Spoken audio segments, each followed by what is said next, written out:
Hey, it's Larry with the Divine Speaks website. Today we're going to talk about God always gives the answer, and without exception, that is true. If you want to know the answer to any problem, anything that's worrying you, know what direction you need to take on anything, God will give you that answer if you ask Him. But you have to ask, and then secondly, you have to listen. So many people ask and then they don't listen, and or they can't hear.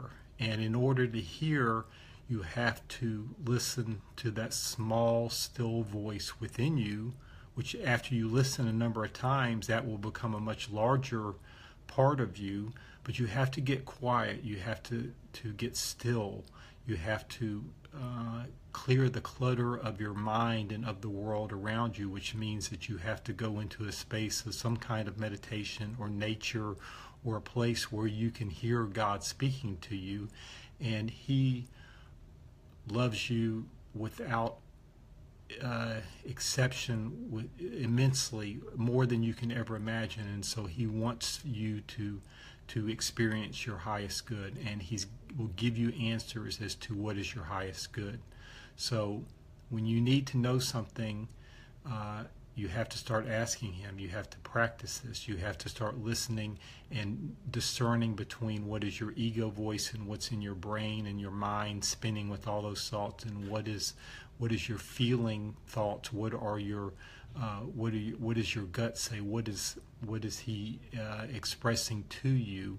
And know the difference. And the more you practice this, the more you will know the difference. So when you want to know the answer to something, go into a space where you can hear that. Quiet the world, turn off your phone, go into nature, go into meditation, something like that, and ask, and then wait to be given the answer. And you will always be given the answer. Even if you don't know the answer right then, if you continue to ask, you will be given the answer in some form. It may come, could come as a dream, could come as a strong feeling. It can come any number of ways. Some people may actually hear God's voice in a certain way, but you have to be able to distinguish between what's the ego voice and what's God's voice. And when you are able to distinguish and know that it is God speaking to you and giving you the answer, you have to follow that guidance, because you can't be stubborn. You can't go back into your ego and say, well, I think this would be better for me, or, this is what I want to do, because God knows all. God knows your highest good, and you will only come to a place of peace and joy and love from following God's guidance is for you.